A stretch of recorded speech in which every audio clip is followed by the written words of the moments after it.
আজি কাৰ্যসূচীটো হৈছে কি যে কোকৰাঝাৰৰ দৰে আমাৰ তৃণমূল থকা ডিষ্ট্ৰিক্ট অসমত 31খন আছে আৰু গোটেই ফেব্ৰুৱাৰী মাহটো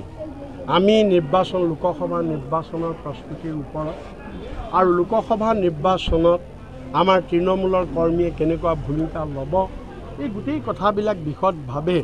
আমি বিস্তৃতভাৱে আমি আলোচনা কৰি বুজাবৰ কাৰণে আমি জিলাই জিলাই আমাৰ বৰ্ধিত কাৰ্যনিৰ্বাহক সভা আমি দিছোঁ আৰু ইতিমধ্যে এই সভা বিভিন্ন ঠাইত অলৰেডি হৈছে বিভিন্ন সংবাদ মাধ্যমত ওলাইছে আৰু তাৰ এটা অংশ হিচাপে আজি কোকৰাঝাৰ জিলাত আমাৰ আজি এই সভা অনুষ্ঠিত হৈছে আৰু এই সভাতেই আমাৰ গোটেই তৃণমূলৰ কৰ্মী যিমানখিনি কোকৰাঝাৰ জিলাৰ আছে বিশেষকৈ আমাৰ যিখিনি বিষয়ববীয়া ফ্ৰণ্ট লাইনৰ যিখিনি লিডাৰ এই গোটেইসকলক ইয়াতে আমি আগন্তুক লোকসভা নিৰ্বাচনত আমি কেনেকুৱা ভূমিকা ল'ব লাগিব এই বিষয়ে এটা প্ৰশিক্ষণ দিয়া হৈছে বা এই বিষয়ে গোটেই আলোচনা কৰি কাৰ্যপ্ৰণালী প্ৰস্তুত কৰা হৈছে প্ৰাৰ্থী ঘোষণাটো আমাৰ চূড়ান্ত পৰ্যায়ত আছে কিন্তু আমাৰ হেৰিয়াৰ লগত গোটেই ইণ্ডিয়া এলায়েন্সৰ গোটেই যিটো নেশ্যনেল লিডাৰশ্বিপ এই নেশ্যনেল লিডাৰশ্বিপৰ লগত গোটেই বস্তুটো ফাইনেল হোৱা নাই আৰু ফাইনেল নোহোৱাৰ কাৰণেই আমি ৱেইট কৰি আছোঁ আৰু খুব সোনকালে ফাইনেল হ'ব আৰু ফাইনেল হ'লেই এইটো ঘোষণা কৰা হ'ব নহয় দুৰৱস্থাৰ বিষয়ে মানে এতিয়া ধৰক যিটো দল মই এৰি আহিছোঁ সেইটো দলৰ ওপৰত মই বিশেষ ক'ব খোজা নাই খালি এটাই কথা দুৰৱস্থাটো এইটোৱেই যে কংগ্ৰেছে যি দেশৰ কাৰণে ত্যাগ কৰিছিল আৰু ত্যাগ কৰি যি স্বাধীনতা আনিছিলে অনাৰ পিছত কংগ্ৰেছে চৰকাৰত প্ৰায় 60 বছৰ আছিলে এই চৰকাৰত থকা সময়ত কংগ্ৰেছৰ নেতাসকলে ৰাইজক যেনেধৰণে তেওঁলোকে ৰাইজক আঁকোৱালি ল'ব লাগিছিল বা যেনেধৰণে ৰাইজক গুৰুত্ব দিব লাগিছিল সেইটো নিদিয়াৰ কাৰণে ৰাইজ লাহে লাহে কংগ্ৰেছৰ পৰা আঁতৰি গৈছে আৰু নেতাসকলে যিটো তেওঁলোকে যি ধৰণে ত্যাগৰ মনোভাৱ থাকিব লাগে স্বাধীনতা আন্দোলনত যেনেকৈ ত্যাগৰ মনোভাৱ আছিল পিছৰ ফালে নেতাসকলৰ ত্যাগৰ মনোভাৱ নোহোৱা হ'ল তেনেকৈ লুটি পুতি খাওঁ মাত্ৰ সেইটো চিন্তা হ'ল আৰু সেইকাৰণে ৰাইজে কংগ্ৰেছক বেয়া পাইছে নাই এইটো আমি সেইটো আপোনালোকেও দেখিছে আমিও দেখিছোঁ সেইটো হয় আৰু কিন্তু সেইটোৰ কাৰণে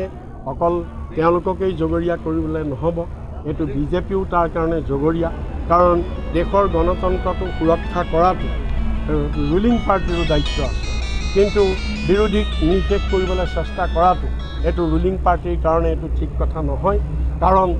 হিমন্ত বিশ্ব শৰ্মাই নিজেই কৈছে যে মই বিৰোধী শূন্য কৰি দিম আৰু তেওঁ নিজেই কৈছে যে বিজেপিত থাকিলে কোনো কংগ্ৰেছত থাকিলে বা বিৰোধীত থাকিলে কোনো MLA কোনো অনুদান নাপাব আৰু তেওঁ কালি তেওঁ নিজেই কৈছে যে ৰাজীৱ ভৱনৰ সব মানুহ মোৰ মানুহ আৰু দৰকাৰ হ'লে ৰাজীৱ ভৱনত মই কাৰফিউ কৰি দিম গতিকে এই কথাবিলাক এজন মুখ্যমন্ত্ৰীয়ে কোৱা মানে তেওঁ বিৰোধী দল গণতন্ত্ৰ তাৰ মানে তেওঁলোকে বিশ্বাস নকৰে গণতন্ত্ৰত বিৰোধী দল হৈছে মূল শক্তি কিন্তু বিৰোধী দলক তেওঁলোকে শেষ কৰিবলৈ লোৱাটোৱে তেওঁলোক যে একনায়কত্ববাদী তেওঁলোকে সেই কথাটো তেওঁলোকে প্ৰমাণ কৰিছে গতিকে এনেকুৱা কথাবিলাক আমি গৰিহণা দিছোঁ আৰু ৰাইজেও ইয়াক প্ৰতিবাদ কৰিব লাগে এলায়েন্সৰ পৰা যদি এলায়েন্স হয় অসমত যদি 1-to-1 মই এলায়েন্স বুলি নকৈ 1-to-1 কণ্টেষ্ট কৰিছোঁ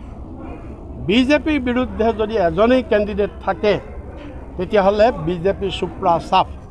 এখনো আসন বিজেপি অসমত পাব নালাগে আপোনালোকে সবেই দেখিছে UDFটো বি টিম হিচাপে কাম কৰি আছে UDFে বিজেপিৰ বি টিম এইটো সবেই কৈ আছে সব ঠাইতে কৈ আছে নহ'লে তেওঁলোক কিয় ইণ্ডিয়ান এলায়েন্সত নাহিলে ইণ্ডিয়া এলায়েন্সত সোমাব নোৱাৰিলে কি আমি বাৰু অসমত আমি তেওঁলোকক বেয়া পাইছোঁ কিন্তু এই ভাৰতবৰ্ষৰ 28টা পাৰ্টিয়ে তেওঁলোকক কিয় বেয়া পালে 28টা পাৰ্টিয়ে তেওঁলোকক ৰিজেক্ট কৰিলে তাতে বুজক যে AIUDFক এই বিজেপিৰ বি টিম কাৰণ আমাৰ যুদ্ধখন হৈছে বিজেপিৰ বিৰুদ্ধে গতিকে বিজেপিৰ লগত মিতিৰালি থকা কোনো দলক আমি কেতিয়াও ল'ব নোৱাৰোঁ ইছ্যুৰ অভাৱ নাই আপুনিতো দেখিছে আজি কিমান ইছ্যু আপোনাৰ এইবিলাকেই ইছ্যু মূল্যবৃদ্ধিটো আছেই মানুহে আজি খাবলৈ পোৱা নাইকিয়া এসাঁজ খাইছে এসাঁজ নাই খোৱা আজি কি বুলি কয় উন্নয়ন নাই, অকল ফ্লাইঅভাৰ হ'লে উন্নয়ন নুবুজায়। গাঁৱৰ মানুহৰ উন্নয়ন হ'ব লাগিব। অকল ফ্লাইঅভাৰ বনালে, মেডিকেল কলেজ বনালে উন্নয়ন নহয়। ৰাম মন্দিৰ দৰ্শন কৰিবলৈ যোৱাৰ কাৰণে 25 কোটি টকা দিছে, তাৰ সেইটো উন্নয়ন নহয়। ৰাম মন্দিৰ দৰ্শন কৰিব লাগে আমি, কিন্তু দৰ্শন কৰিলে উন্নয়ন নহয়, তাৰ কাৰণে চৰকাৰী টকা দিছে। উন্নয়ন হয় মানুহৰ অৰ্থনৈতিক অৱস্থা আপুনি আগবঢ়াব লাগিব, ক্ৰয় ক্ষমতা বৃদ্ধি কৰিব লাগিব, কিন্তু বিজেপিয়ে সেই কাম নাই কৰা, নকৰে। কাৰণ ভোট লাগে, ভোটটো কিনি ৰাখিব লাগে ভোটটো, সেইকাৰণে তেওঁলোকে এই কামবিলাক নকৰে। সেইকাৰণে এইবিলাক বহুত ইছ্যু আছে, এনেকুৱা বহুত ইছ্যু, সাম্প্ৰদায়িক ইছ্যুৰ পৰা ধৰি বিভিন্ন ইছ্যু আছে। এইবিলাক ইছ্যু লৈ আমি ৰাইজৰ মাজলৈ। ধন্যবাদ। क'क्राझार नोगोरनि आर.एन.बी लामाजों थांनाय बागानसालि वार्ड नम्बर 8आव रायजो राजाफोरनि गोग्गो देहा लाखिनो थाखाय सानजोरां इन्टारप्राइजआ गोदानै जेनेसा वेलनेस प्राइभेट लिमिटेड बेखेवदों। बे सानजोरां इन्टारप्राइज आयुर्वेदिक गलायाव मानसिनाव जानाय गेदेर गेदेर बेरामनि मुलिफोरखौ मोननो हागोन। किडनिकाव अन्थाइ जानाय, आथिं आखाइ जरा जरा सानाय, लिभार गाज्रि जालांनाय, मोदोमनि माननाय आरो बेनि अनगायैबो बायदि बायदि गेदेर गेदेर बेरामफोरनि मुलिफोरखौ बे सानजोरां इन्टारप्राइजआव लांफैनो हागोन। सानजोरां इन्टारप्राइजआव गासै बेरामनि मुलिफोरखौ हलसेल राङावनो लांनो हागोन। सानजोरां इन्टारप्राइज बिगोमाया फोरमायबावनाय बायदिब्ला नैबे 9954157149 जानबुं नाम्बारनि गेजेरजों नोंथांनि गोनांथि जानाय मुलिफोरखौ सुलाद लानो हागोन।